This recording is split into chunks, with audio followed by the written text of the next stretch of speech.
மதுவின் இதயம் சர்வாவின் இந்த வரட்டு பிடிவாதத்தை கண்டு ஆத்திரம் அடைந்தது. ச்சே, இவெல்லாம் மனுஷனே இல்லை, ஒரு குழந்தைய பார்க்க கூட இவ்வளோ தடை போடுறானே என்று நினைத்து கொண்டே அமைதியானாள். கார் ஆபீஸ் வளாகத்தை அடைந்ததும் சர்வா கம்பீரமாக இறங்கி தன் அறைக்குள் சென்றான். மது காரிலிருந்து இறங்கி ஆபீஸிற்குள் சென்று தன் வருகை பதிவேட்டில் கையெழுத்திட்டு விட்டு உடனே ஆபீஸ்க்கு வெளியே ஓடி வந்தவள் அவசரமாக ஒரு ஆட்டோவை பிடித்து குழந்தைகள் காப்பகத்திற்கு சென்றாள். அங்கே மேரிமாவின் வீட்டில் ரித்து குட்டி விளையாடி கொண்டிருந்தான். மதுவை பார்த்ததும் அம்மா என்று ஓடி வந்து அவளது மார்பில் சாய்ந்து கொண்டவன், அம்மா நேத்து ஏமா என்னை வந்து கூட்டிட்டு போல? நைட்டு மழை பெஞ்சப்போ எனக்கு பயமாவே இல்லம்மா, நான் சமத்தா தூங்கினேன் என்றான் மழை மாறாத குரலில். என் செல்லம் சமத்துடா, அம்மாவுக்கு ஆபீஸ்ல வேலைடா தங்கோ, அதான் வர முடியல என்று அவனது கன்னங்களில் முத்தமிட்டு அவனை காப்பகத்திலேயே விட்டுவிட்டு மேரிமாவிடம் நன்றியை கூறிவிட்டு மீண்டும் ஆட்டோ பிடித்து ஆபீஸிற்குள் நுழைந்தாள். அவள் தன் இருக்கைக்கு வந்தபோது மணி 10 ஆகிவிட்டிருந்தது. அவள் தன் இருக்கையில் அமர்ந்த அடுத்த வினாடி சர்வாவின் அறையிலிருந்து இன்டர்காம் பெல் அலறியதும் மதுமிதா பயத்துடன் போனை எடுத்தவள், எஸ் சார் என்றதும், மதுமிதா இப்பவே என் ரூமுக்கு வா என்று சர்வாவின் குரல் இடியென ஒலித்தது. மதுமிதா டைரியை எடுத்துக்கொண்டு அவனது அறைக்குள் சென்றாள். சர்வா மேஜை மேல் கைகளை ஊன்றி நின்று கொண்டு அவளையே முறைத்து பார்த்து கொண்டிருந்தான். அவனது முகத்தில் கோபம் தாண்டவம் ஆடியது. மதுமிதா, ஆபீஸ் டைம் 9 மணி தானே? நீ வந்ததும் கையெழுத்து போட்டுட்டு வெளியே எங்க போன? ஒரு கம்பெனியோட பிஏவுக்கு டைம் பஞ்சுவாலிட்டி முக்கியம்னு உனக்கு தெரியாதா? நீ இஷ்டத்துக்கு ஆபீஸை விட்டு வெளியில போயிட்டு வர்றதுக்கு இது என்ன உன்னோட சொந்த கம்பெனியா என்று சர்வா சத்தமிட்டான். சார், நான் என் பையனை பார்க்கறதுக்காக தான் போனேன் சார், அதுவும் கம்பெனி டைம்ல வெறும் அரை மணி நேரம் தான் சார் லேட்டு என்று மதுமிதா விளக்க முயன்றாள். அரை மணி நேரமானாலும் அது லேட்டு தான். நீ ஆபீஸ் ரூல்ஸை மீறி இருக்க, இதுக்காக உனக்கு இன்னைக்கு மெமோ கொடுக்க போறேன். அது மட்டும் இல்லாம இன்னைக்கு கம்பெனியோட புது பார்ட்னர்ஸ் மீட்டிங் 11 மணிக்கு நடக்குது.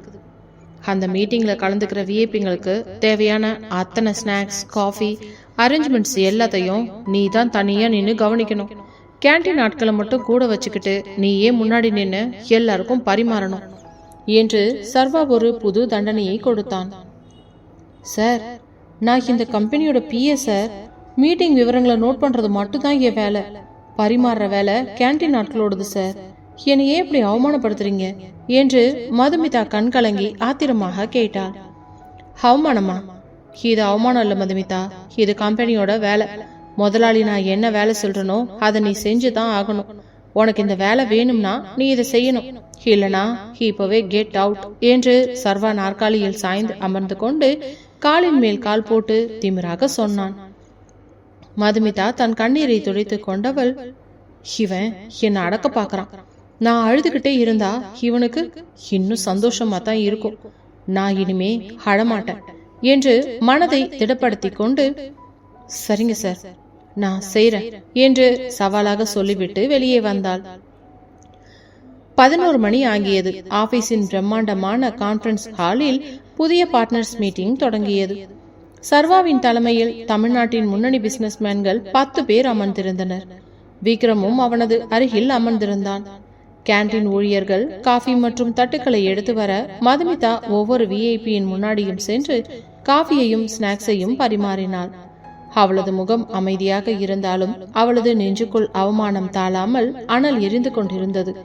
சர்வா தன் நாற்காலியில் அமர்ந்து கொண்டு மதுமிதா மற்றவர்களுக்கு பரிமாறுவதை அணு அணுவாக ரசித்து பார்த்து கொண்டிருந்தான். என்னை ஏமாத்தின உனக்கு இந்த நிலைமை தேவைதாண்டி. நீ மற்றவங்களுக்கு முன்னாடி இப்படி தாழ்ந்து நிற்கும் போதுதான் என் நெஞ்சுக்குள் இருக்கிற கோபம் கொஞ்சமா குறையுது என்று நினைத்து கொண்டான். அப்போது ஒரு விஐபி, மிஸ்டர் சர்வேஷ், உங்க பிஏ ரொம்ப அழகா வேலை செய்யறாங்க. இவங்களை இந்த மாதிரி பரிமாறுற வேலைக்கெல்லாம் ஏன் வச்சிருக்கீங்க? இவங்க படிப்புக்கு ஏத்த நல்ல போஸ்ட் கொடுக்கலாமே என்று தற்செயலாக கேட்டார். சர்வாவின் முகம் சற்றென்று மாறியது. அவன் மதுமிதாவை பார்த்து வஞ்சமாக சிரித்தவன், இல்ல மிஸ்டர் நாதன், இவங்களுக்கு படிப்பு இருக்கலாம், ஆனா இவங்களோட தகுதி இவ்வளவுதான். இவங்க பணத்துக்காக எதையும் செய்யற குணம் கொண்டவங்க, அதனால இவங்களுக்கு இந்த மாதிரி வேலை தான் கரெக்டா இருக்கும் என்று எல்லோரின் முன்னோடியும் மதுமிதாவை அசிங்கப்படுத்தினான். அந்த கூட்டத்தில் இருந்த அனைவரும் மதுமிதாவை ஒரு விசித்திரமான பார்வையுடன் பார்த்தனர். விக்ரம் சர்வாவின் கையை பிடித்து, டேய் சர்வா, என்னடா பேசுற? மீட்டிங்ல எதுக்கு இதெல்லாம் என்று ரகசியமாக கண்டித்தான். அதே நேரம் மதுமிதாவின் கைகளில் இருந்த காஃபி தட்டு லேசாக நடுங்கியது. அவளது கண்கள் சிவந்தன. அவமானம் அவளது தொண்டையை அடைத்தது. ஆனால் அவள் அழவில்லை. தன் கையை திடப்படுத்திக் கொண்டு அந்த விஐபியை பார்த்து தேங்க்யூ சார் என்று சொல்லிவிட்டு சர்வாவை ஒரு தீர்க்கமான கோப பார்வையால் எரித்துவிட்டு அந்த மீட்டிங் ஹாலை விட்டு வெளியே ஓடினாள். அவள் வெளியே சென்றதும் சர்வாவின் நெஞ்சுக்குள் ஏனோ ஒரு சின்ன வலி வந்து போனது. அவளது அந்த கடைசி பார்வை அவனது பழைய காதலி மதுவின் பார்வையைப் போலவே இருந்தது. அவளை அவமானப்படுத்தியதில் அவனுக்கு சந்தோஷம் கிடைக்கவில்லை.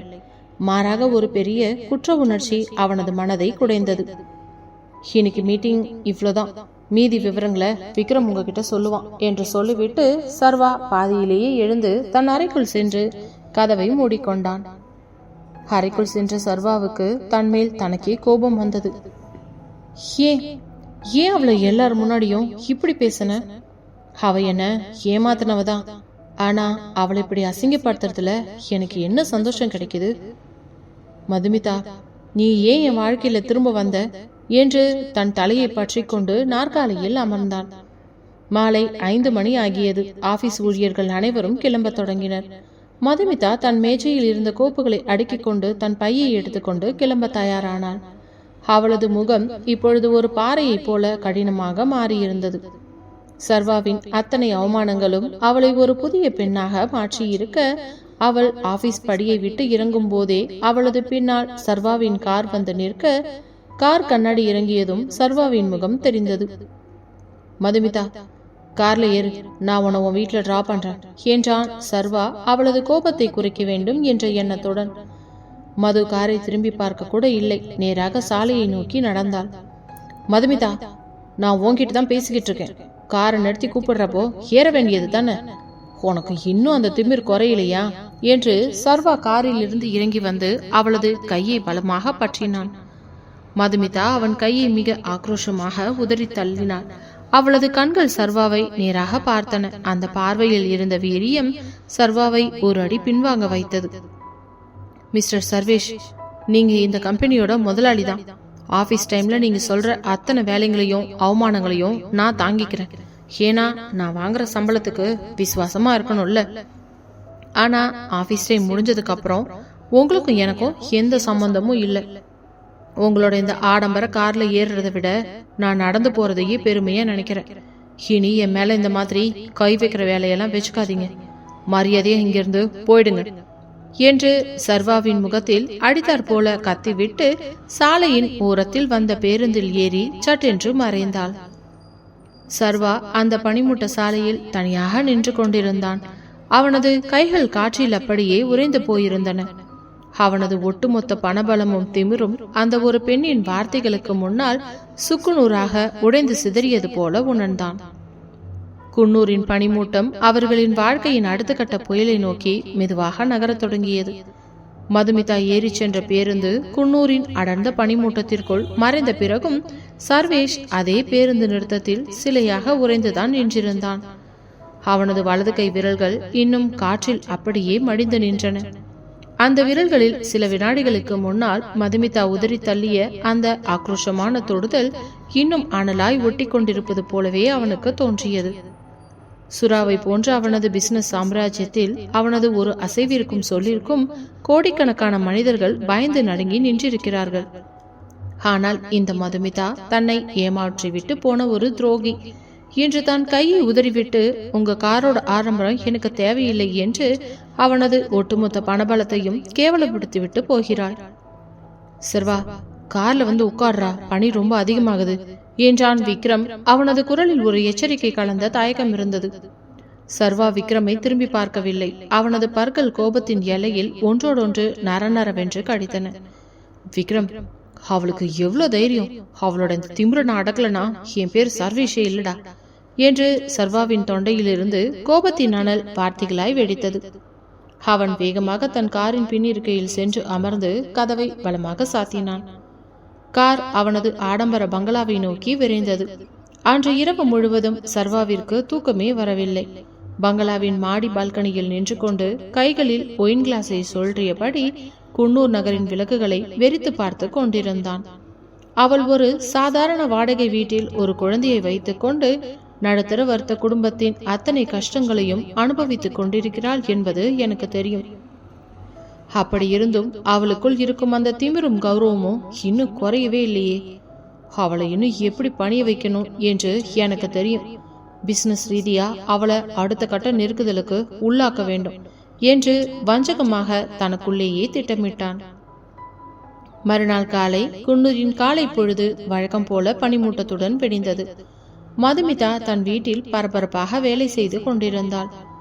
நேற்று மாலை சர்வாவிடம் அத்தனை கோபமாக பேசிவிட்டு வந்துவிட்டாலே தவிர இன்று ஆபீஸிற்கு செல்ல அவளது உள்ளம் பயந்து நடுங்கியது. இன்று ஆபீஸில் அவனது கொடுமை இன்னும் அதிகமாக இருக்கும். ஆனால் எரித்து குட்டிக்காக நான் எந்த அவமானத்தையும் தாங்கித்தான் வேணும் என்று மனதை திடப்படுத்தி கொண்டு ரித்துவை கிரச்சில் விட்டுவிட்டு ஆபீஸிற்குள் நுழைந்தாள். அவள் தன் இருக்கையில் அமர்ந்த சில நிமிடங்களிலேயே சர்வாவின் கார் ஆபீஸ் வாசலில் வந்து நின்றது. சர்வா காரில் இருந்து இறங்கி உள்ளே வந்தான். அவனது முகம் நேற்று இருந்ததை விட இன்னும் கடுகடுப்பாகவும் கோபத்தின் உச்சத்திலும் இருந்தது.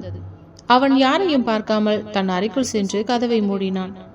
அவன் சென்ற 5வது நிமிடம் சர்வாவின் அறையிலிருந்து இன்டர்கால் பெல் அலறியது. மதுமிதா தன் கைகளில் டைரியை எடுத்துக்கொண்டு தன் இதய துடிப்பை கட்டுப்படுத்தி கொண்டு அவனது அறைக்குள் நுழைந்தாள்.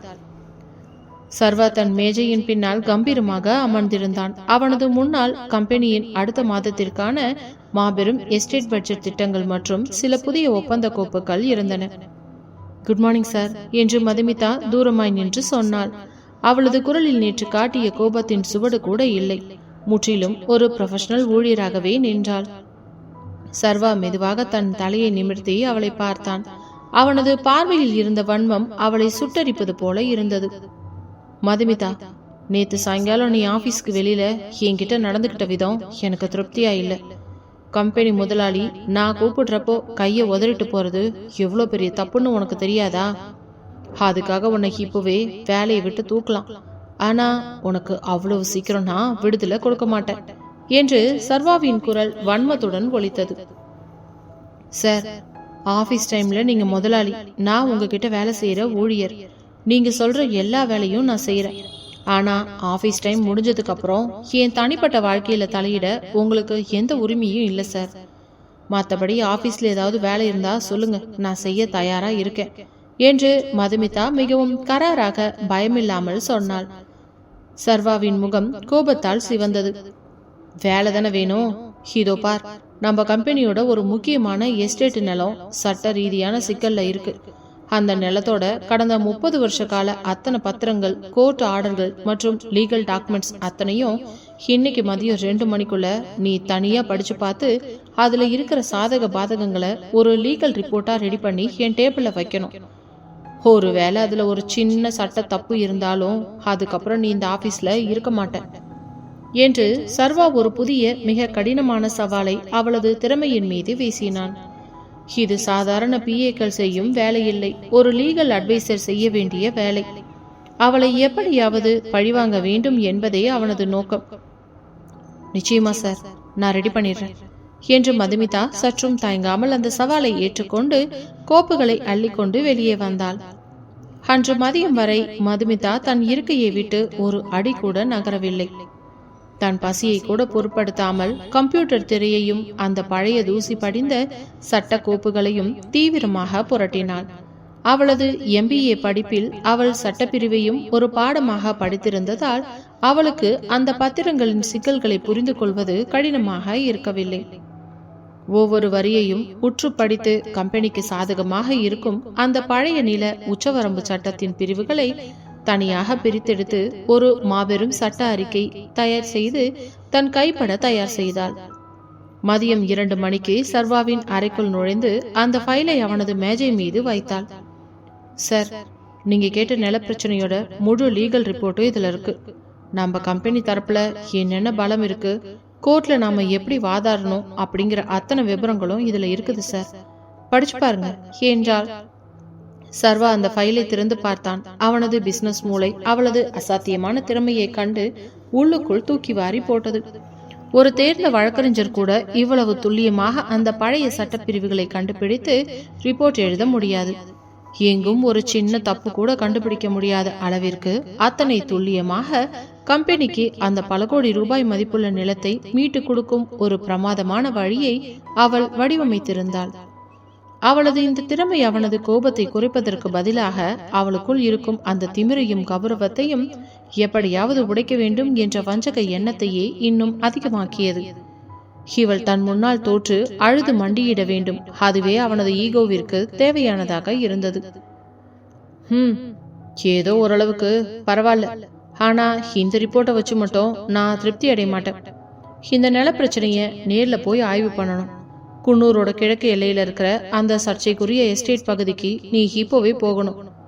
அங்க இருக்கிற நில அளவையர்களை நேர்ல சந்திச்சு இந்த டாக்குமெண்ட்ஸ் படி பார்டர்களை மார்க் பண்ணி புது மேப்பும் ரெடி பண்ணிட்டு வரணும். அது வரைக்கும் நீ ஆபீஸ்குள்ள வரக்கூடாது என்று சர்வா ஒரு புதிய ஆபத்தான பழிவாங்கல் திட்டத்தை ஏவினான். மதுமிதா அதிர்ந்து போனாள். சார், அந்த பகுதி ரொம்ப அடர்ந்த காடு சார். இப்போ பனிமூட்டமும் மழையும் வர்ற மாதிரி இருக்கு. அங்க தனியா ஒரு பொண்ணு போறது என்று மது பதற்றத்துடன் இழுத்தாள். ஏன் மதுமிதா, நேத்து அவ்வளோ பெரிய வீரமங்கையே பேசிட்டு போனேன், இப்போ ஒரு எஸ்டேட் நிலத்தை பார்க்க போறதுக்கு உனக்கு பயமா இருக்கா? முதலாளி நான் என்ன வேலை சொல்றனோ அதை நீ செஞ்சுதான் ஆகணும். உனக்கு இந்த வேலை வேணும்னா நீ இப்போவே அங்க கிளம்பணும், இல்லைனா இப்போவே உன்னோட ரெசிக்னேஷன் லெட்டரை கொடுத்துட்டு போய்கிட்டே இரு என்று சர்வா நாற்காலியில் சாய்ந்து அமர்ந்து கொண்டு மிக அலட்சியமாக சொன்னான். மதுமிதா தன் கீழ் உதட்டை கடித்து கொண்டாள். அவளது கண்கள் சிவந்தன. இவன் வேண்டுமென்றே என்னை அலைக்கழிக்கிறான். காட்டுக்குள்ள என்னை அனுப்பி என்னை சோதிக்க பார்க்கறான். நான் தோக்க மாட்டேன் சர்வா என்று மனதை திடப்படுத்தி கொண்டு, சரிங்க சார், நான் போறேன் என்று சவாலாக சொல்லிவிட்டு அந்த லீகல் ஃபைல்களை எடுத்துக்கொண்டு வெளியே வந்தாள். அவள் ஆபீஸை விட்டு வெளியே வந்து ஒரு லோக்கல் பேருந்தை பிடித்து குன்னூரின் அந்த பழைய கிழக்கு எல்லை பகுதியை நோக்கி புறப்பட்டாள். பனிமூட்டம் மலைப்பாதையை மெல்ல மெல்ல விழுங்க தொடங்கியிருந்தது. அவளது நெஞ்சுக்குள் தன் செல்ல மகன் ரித்துவின் நினைவுதான் வந்து போனது. சீக்கிரமா வேலையை முடிச்சுட்டு சாயந்தரத்துக்குள்ள ரித்துவ கிரஷ்ல இருந்து கூப்பிட வேற போகணுமே என்ற தவிப்புடன் பேருந்து ஜன்னல் வழியே வெளியே பார்த்து கொண்டிருந்தாள் மதுமிதா. அதே நேரம் அங்கே ஆபீஸில் சர்வா தன் அறையின் ஜன்னல் வழியே வெளியே பார்த்து கொண்டிருந்தான். அவளது உருவம் பேருந்து நிறுத்தத்தை நோக்கி கடந்து செல்வதை கண்ட அவனது நெஞ்சுக்குள் ஏனோ ஒரு சின்ன நடுக்கம் ஏற்பட்டது. அவசரப்பட்டு அந்த பகுதிக்கு அவளை தனியா அனுப்பிட்டனோ? அந்த எஸ்டேட் பார்டர் ஏரியா ரொம்ப மோசமான காடான பகுதியாச்சே. பனி வேற அதிகமாகுது என்று அவனது உள்மனதில் இருந்த பழைய காதல் லேசாக முட்டி பார்த்தது. ஆனால் உடனே அவனது ஈகோ அதை அமுக்கியது. அவளுக்கு இதெல்லாம் தேவைதான், என்னை ஏமாத்தினவ கொஞ்சம் கஷ்டப்படட்டும் என்று நினைத்து கொண்டு தன் லேப்டாப்பை திறந்தான் சர்வேஷ். குன்னூரின் அடர்ந்த பனிமூட்டம் அவர்களின் வாழ்க்கையை ஒரு புதிய ஆபத்தான திசையை நோக்கி திருப்பிக் கொண்டிருந்தது. குன்னூரின் கிழக்கு எல்லை பகுதி நகரத்தின் நாகரீக வெளிச்சம் அடியோடு மறைந்து இயற்கையின் பிரம்மாண்டமும் அச்சமும் மட்டுமே நிறைந்திருந்த ஒரு அடர்ந்த வனப்பகுதி அது. பேருந்திலிருந்து இறங்கிய மதுமிதா தன் கைகளில் இருந்த சட்டக்கோப்புகளை தன் நெஞ்சோடு அணைத்தபடி சுற்றிலும் பார்த்தாள். மாலை 4 மணிதான் ஆகியிருந்தது. ஆனால் அடர்ந்த மரங்களின் கிளைகள் வானத்தையே மறைத்திருந்ததால் அங்கே ஏற்கனவே இருள் சூழ தொடங்கியிருந்தது. பனிமூட்டம் தரையிலிருந்து புகை போல எழும்பி அவளது முழங்கால் வரை மறைத்து கொண்டு நின்றது. அண்ணா, நில அளவையர் ஆபீஸ் இங்குதானே இருக்கு என்று சாலையின் ஓரத்தில் இருந்த ஒரு டீ கடைக்காரரிடம் கேட்டாள் மதுமிதா. ஆமாம்மா, இந்த ஒத்தையடி பாதையில நேரா ஒரு 1/2 கிலோமீட்டர் போனா கம்பெனியோட பார்டர் நிலம் வரும், அங்கதான் அவங்க இருப்பாங்க.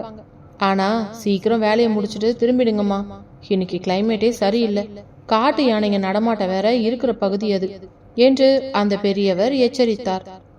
மதுமிதா தன் எச்சிலை விழுங்கிக் கொண்டு அந்த பனி படர்ந்த ஒத்தையடி பாதையில் நடக்க தொடங்கினாள். அவளது கால்களில் இருந்த செருப்புகள் ஈரமான களிமண்ணில் புதைந்து புதைந்து எடுத்தன. சுற்றிலும் காட்டுப்பூச்சிகளின் ரீங்காரமும் மரங்களின் இலைகள் காற்றில் உறக்கும் ஓசையும் அவளுக்குள் ஒரு மெல்லிய நடுக்கத்தை உண்டாக்கியது. என் ரித்துக்குட்டிக்காக தான் நான் இங்க வந்திருக்கேன், எனக்கு எதுவும் ஆகாது என்று தனக்குள்ளேயே தைரியம் சொல்லிக் கொண்டு நடந்தாள். சுமார் 20 நிமிட நடப்பயணத்திற்கு பிறகு நில அளவையர்கள் காத்து கொண்டிருந்த அந்த எல்லையை அடைந்தாள். அங்கே கம்பெனியின் 2 ஊழியர்கள் மேப்புகளுடன் நின்றிருந்தனர். வாங்க மேடம், எம்டி சார் போன் பண்ணி நீங்க வர விஷயத்த சொன்னார், ஆனா இந்த நேரத்துல உங்களை தனியா அனுப்பியிருக்க கூடாது. பார்டர் மார்க்கிங் பண்ண வேண்டிய இடம் இன்னும் கொஞ்சம் உள்ள இருக்குது என்றான் ஊழியன் மாணிக்கம். மது தன் கைகளில் இருந்த லீகல் ரிப்போர்ட்டை விரித்து காட்டினாள். மாணிக்கம், இந்த டாக்குமெண்ட்ஸ் படி கம்பெனியோட 30 வருஷத்துக்கு முன்னாடி இருந்த பார்டர் லைன் அந்த ஓடைக்கு அந்த பக்கம் முடியுது. நாம இப்போவே அதை மார்க் பண்ணிடலாம் என்று வேலையில் கவனம் செலுத்தினாள். அவர்கள் மூவரும் காட்டின் இன்னும் ஆழமான பகுதிக்கு சென்று மரங்களில் கம்பெனியின் எல்லையை குறிக்கும் சிவப்பு நிற சாயத்தை அடிக்கத் தொடங்கினர். வேலை விறுவிறுப்பாக நடந்து கொண்டிருக்கும் போதே வானம் அடியோடு இருண்டு திடீரென்று பயங்கரமான இடி சத்தத்துடன் பெருமழை கொட்ட தொடங்கியது. மலைக்காட்டு மழை எப்பொழுதுமே கொடூரமானது. ஒரே நிமிடத்தில் ஒத்தையடி பாதை முழுவதும் வெள்ளக்காடாக மாறியது. பனிமூட்டம் அத்தனை அடர்த்தியாக சூழ்ந்தது. கையை நீட்டினால் தன் சொந்த விரல்கள் கூட தெரியாத அளவுக்கு கண் முன்னே வெண்திரை படர்ந்தது. மேடம், மழை ரொம்ப அதிகமாயிடுச்சு. காத்தும் பலமா வீசுது. மரக்கிழங்கு வேற முறிஞ்சு விடுது. நாம இப்பவே இங்கிருந்து கிளம்பலனா காட்டுக்குள்ளேயே மாட்டிக்குவோம். ஓடுங்க என்று மாணிக்கம் கத்தினான். பதற்றத்தில் அவர்கள் மூவரும் ஓடத் தொடங்கினர். ஆனால் அந்த பனிமூட்டத்திலும் மழையிலும் பாதையே தெரியவில்லை. சேற்றில் கால் வழுக்கி மதுமிதா ஒரு சரிவான பகுதியில் தவறி விழுந்து விட அவளது கைகளில் இருந்த கோப்புகள் காற்றில் பறந்து சிதறின. மாணிக்கம் சார், ஐயோ என் கால் வழுக்கிடுச்சு என்று மதுமிதா கத்தினாள். மழையின் ஓசையிலும் இடி சத்தத்திலும் அவளது குரல் அந்த ஊழியர்களின் காதுகளில் விழவில்லை. பனிமூட்டம் அவர்களை முற்றிலும் பிரித்துவிட்டது. மதுமிதா எழுந்து நிற்க முயன்றாள். ஆனால் அவளது இடது கணுக்காலில் பயங்கரமான சுளுக்கு ஏற்பட்டிருந்தது. அவளால் ஒரு அடி கூட எடுத்து வைக்க முடியவில்லை. அவள் ஒரு பெரிய மரத்தின் வேருக்கு அடியில் அமர்ந்து கொண்டு மழையில் நனைந்தபடி, மாணிக்கம் சார், யாராவது இருக்கீங்களா? பிளீஸ் எனக்கு உதவி செய்யுங்க என்று கதறினாள். அவளது குரல் அந்த காட்டுக்குள்ளேயே மடிந்தது. அதே நேரத்தில் குன்னூர் மெயின் ஆபீஸில் சர்வா தன் அறையில் இருந்த பெரிய ஜன்னல் வழியே வெளியே பெய்து கொண்டிருந்த பேய் மழையை பார்த்து கொண்டிருந்தான். மணி 5 ஆகியிருந்தது. ஆபீஸ் ஊழியர்கள் அனைவரும் தங்களின் பைகளை எடுத்துக்கொண்டு கிளம்ப தயாராகி கொண்டிருந்தனர். சர்வாவின் நெஞ்சுக்குள் ஏனோ ஒரு தீராத பதற்றம் தொற்றிக்கொண்டது. அவனது கைகள் தானாகவே நடுங்கின. மணி 5 ஆகுது. மழை வெளுத்து வாங்குது. பனிமூட்டமும் பயங்கரமா இருக்கு. அந்த கிழக்கு எல்லை ஏரியா ரொம்ப ஆபத்தான காட்டுப்பகுதியாச்சே. மதுமிதா இன்னும் ஆபீஸ்க்கு திரும்ப வரலையே என்று அவளது ஞாபகம் அவனது மூளையை அடியோடு ஆக்கிரமித்தது. அவன் உடனே இன்டர்காம் போனை எடுத்து விக்ரமை கூப்பிட்டான். விக்ரம், அந்த நில அளவையர் மாணிக்கத்துக்கு போன் பண்ணி மதுமிதா எங்க இருக்கான்னு கேளுடா என்று கத்திவிட்டு போனை வைத்தான். விக்ரம் அவர்களிடம் போன் செய்து பேசிவிட்டு அடுத்த 2 நிமிடங்களில் சர்வாவின் அறைக்குள் பதற்றத்துடன் ஓடி வந்தான். அவனது முகம் முழுவதும் வெளுத்து போய் இருந்தது. சர்வா, பெரிய ப்ராப்ளம்டா. மாணிக்கத்துக்கு போன் பண்ணணும். காட்டுக்குள்ள திடீர்னு மழை பெஞ்சு பனிமூட்டம் அதிகமானதுனால பாதையே சுத்தமா தெரியலையாம். ஓடி வர்றப்ப மதுமிதா அவங்க கூட இல்லையாம். அவ எங்கேயோ காட்டுக்குள்ள பாதியிலேயே தப்பி போய் மாட்டிக்கிட்டாடா. மாணிக்கமும் இன்னொருத்தனும் இப்பதான் காட்டுக்கு வெளியில வந்து உயிர் தப்பி நிக்கிறாங்க. மதுமிதா இன்னும் காட்டுக்குள்ளதான் இருக்கிறாளாண்டா என்று விக்ரம் கத்தினான். மதுமிதா காட்டுக்குள் தனியா மாட்டிக்கிட்டாளா என்ற வார்த்தையை கேட்ட அடுத்த கணம் சர்வாவின் தலைக்குள் ஒரு பெரிய இடி தாக்கியது போல இருந்தது. அவனது கையில் இருந்த பேனா கீழே விழுந்தது. அவனது அத்தனை வஞ்சகமும் கோபமும் ஈகோவும் அந்த ஒரே நொடியில் சுக்குநூறாக உடைந்து சிதறியது. அவனது நெஞ்சுக்குள் அவளது அந்த பழைய அழகான புன்னகையும் அவளது உயிரான காதலும் மட்டுமே விஸ்வரூபம் எடுத்து நிற்க, மது என்று பதறியவன் தன் நாற்காலியிலிருந்து பாய்ந்து எழுந்தான். தன் கோட்டை கழற்றி எறிந்துவிட்டு மேஜை மேல் இருந்த டார்ச் லைட்டை எடுத்துக்கொண்டு வாசலை நோக்கி ஓடினான். டேய் சர்வா, நில்லுடா. கம்பெனி பாடி கார்ட்ஸ கூப்பிடுவோம். போலீஸுக்கும் போன் பண்ணுவோம். இந்த மழையில் நீ தனியா போகாதடா என்று விக்ரம் பின்னாடியே ஓடி வந்து அவனது கையை பற்றினான். விடுடா விக்ரம், என் மது அங்க காட்டுக்குள்ள தனியா மாட்டிக்கிட்டு உயிருக்கு தவிச்சிட்டு இருக்காடா. அவளுக்கு ஏதாவது ஆச்சு நான் செத்தே போயிடுவேண்டா. எனக்கு துணைக்கு யாரு வேண்டாம். நானே அவளை தேடி போறேன் என்று விக்ரமின் கையை உதறிவிட்டு தன் காரை நோக்கி பாய்ந்தான் சர்வா. காரை அவனே எடுத்துக்கொண்டு குன்னூர் மலைப்பாதையில் 100 கிலோமீட்டர் வேகத்தில் பறந்தான். மழை காரின் கண்ணாடியை உலுக்கியது. வைப்பர் எவ்வளவு வேகமாக ஓடினாலும் பாதை சரியாக தெரியவில்லை. ஆனாலும் அவனது கால்கள் ஆக்சிலேட்டரை அழுத்தி கொண்டே இருந்தன. மது, எனக்கு உன் மேல கோவம் இருந்தது உண்மைதாண்டி. ஆனா உனக்கு ஏதாவது ஒன்று ஆச்சுன்னா நான் என்ன பண்ணுவேன்? உனக்கு ஒரு சின்ன கீறல் விழுந்தா கூட இந்த சர்வாவால தாங்க முடியாதுடி. இதோ வந்துட்டே இருக்கேண்டினா என்று புலம்பியவனது கண்கள் முதல் முறையாக கண்ணீரால் நனைந்தன. கார் அந்த கிழக்கு எல்லையின் காட்டுப்பகுதிக்கு வந்து நின்றது. காரில் இருந்து வேகமாக இறங்கியவன் அங்கே மழையில் நனைந்தபடி நின்றிருந்த நில அலைவை மாணிக்கத்தின் சட்டையை பிடித்து உலுக்கினான். டேய், அவளை எங்கடா விட்டுட்டு வந்தீங்க? எந்த பாதையில போனீங்க சொல்லுடா என்று வெறி பிடித்தவன் போல கத்தினான். சார், அந்த ஒத்தையடி பாதையில நேரா போனா ஒரு பெரிய ஓடை வரும் சார். அந்த ஓடைக்கு முன்னாடி இருக்கிற காட்டு பகுதியில தான் அவங்க வழி தவறி போயிட்டாங்க. இப்போ பனி ரொம்ப அதிகமா இருக்குது சார், உள்ள போனா திரும்பி வர முடியாது என்று மாணிக்கம் அழுது கொண்டே சொன்னான். ஆனால் சர்வா எதற்கும் செவி சாய்க்கவில்லை. டார்ச் லைட்டை ஆன் செய்து கொண்டு அந்த அடர்ந்த காட்டுக்குள்ளே ஒற்றையாளாக மின்னல் வேகத்தில் பாய்ந்தான். காட்டுக்குள் மழை வெறித்து பெய்து கொண்டிருந்தது. பனிமூட்டம் புகை மூட்டம் போல சுற்றிலும் சூழ்ந்திருந்ததனால் டார்ச் லைட்டின் வெளிச்சம் கூட 2 அடி தூரத்திற்கு மேல் ஊடுருவவில்லை. மது, மது, எங்கடி இருக்க? என் குரல் கேக்குதாடி மது என்று காடே அதிரும்படி கத்திக்கொண்டே ஓடினான் சர்வா.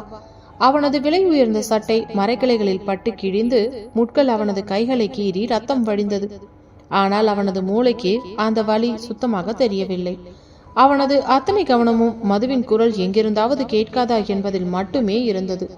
ஆனால் அந்த பெரிய காட்டுக்குள் மழையின் பலத்த ஓசையை தவிர வேறு எந்த சத்தமும் கேட்கவில்லை.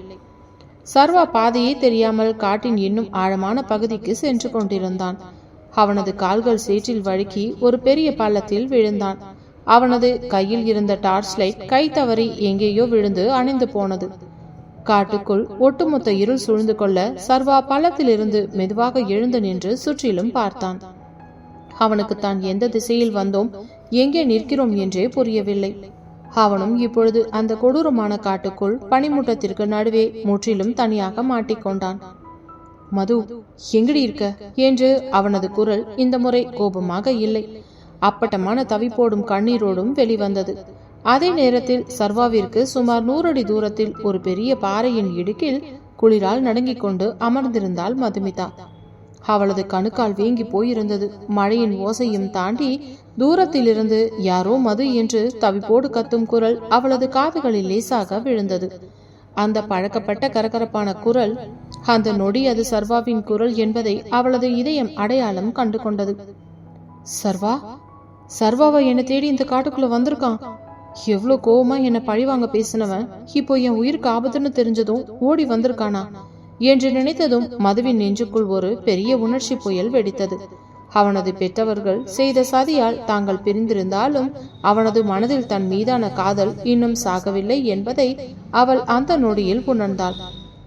சர்வா, நான் இங்க இருக்கேன் சர்வா, எனக்கு கால் வழிகிடுச்சு சர்வா என்று தன் ஒட்டுமொத்த குரலையும் உயர்த்தி பதிலுக்கு கத்தினாள் மதுமிதா. ஆனால் பயங்கரமான காற்று அவளது குரலை சர்வாவின் திசைக்கு கொண்டு செல்லாமல் வேறு பக்கமாக இழுத்து சென்றது.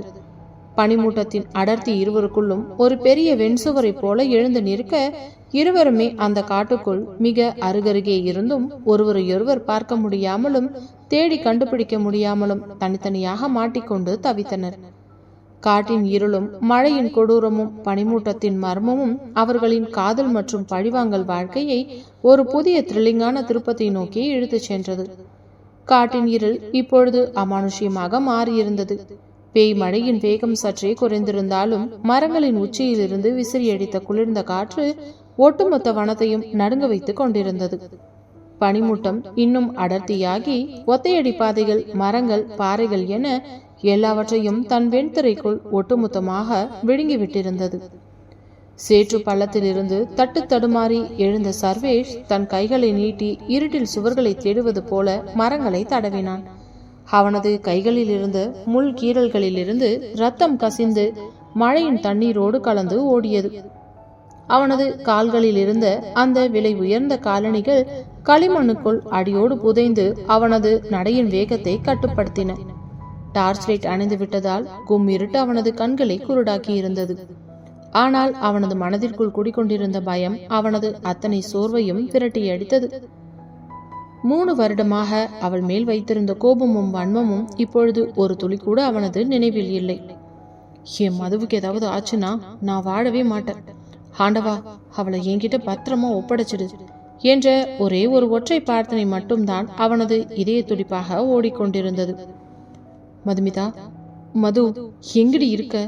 என் குரல் கேக்குதாடி மதுமிதா என்று தன் ஒட்டுமொத்த சக்தியையும் திரட்டி கத்தினான் சர்வா. அவனது கம்பீரமான குரல் அந்த காட்டு மரங்களில் மோதி ஒரு பயங்கரமான எதிரொலியாக அவனிடமே திரும்பி வந்தது. சர்வாவிற்கு சற்று தூரத்தில் அந்த பெரிய பாறையின் இடுக்கில் உடம்பை குறுக்கி கொண்டு அமர்ந்திருந்த மதுவின் காதுகளில் அவனது குரல் மீண்டும் விழுந்தது. இம்முறை அவனது குரல் மிக அருகில் கேட்பது போல இருந்தது. அவனது குரலில் இருந்த அந்த அப்பட்டமான தவிப்பும் கண்ணீரும் அவளது நெஞ்சை அடியோடு உலுக்கியது. சர்வா, நீ எனக்காகவா இவ்வளோ தூரம் தவிச்சு அழுகிற? உன்னோட அத்தனை பலபலத்தையும் திமிரையும் தூக்கி போட்டுட்டு இந்த அடர்ந்த காட்டுக்குள்ள ஒத்தால என்னை தேடி வந்திருக்கியாடா? மதுவின் கண்களில் இருந்தும் கண்ணீர் தாரை தாரையாக கொட்டியது. அவள் தன் இடது காலின் வலியையும் பொருட்படுத்தாமல் அந்த பாறையை பற்றி கொண்டு மெதுவாக எழுந்து நிற்க முயன்றாள். அவளது கணுக்கால் பல மடங்கு வீங்கி போயிருந்தது. லேசாக அசைய முயன்ற போது கூட வலி உயிரே போவது போன்ற வேதனை அவளது உடம்பிற்குள் பாய்ந்தது. ஆனாலும் அவளது உதடுகள் சர்வாவின் பெயரை அழைக்க துடித்தன. சர்வா, நான் இங்கிருக்கேன் சர்வா. எனக்கு கால் வழுக்கிடுச்சு, என்னால நடக்க முடியல சர்வா, நான் இங்குதான் இருக்கேன் என்று தன் கைகளை வாய் அருகே குவித்து மிக சத்தமாக கத்தினாள் மதுமிதா. அந்த காட்டின் பனிமூட்ட புகையை கிழித்து கொண்டு மதுவின் பலவீனமான குரல் சர்வாவின் காதுகளில் ஒரு மெல்லிய புள்ளியாக வந்து விழுந்தது.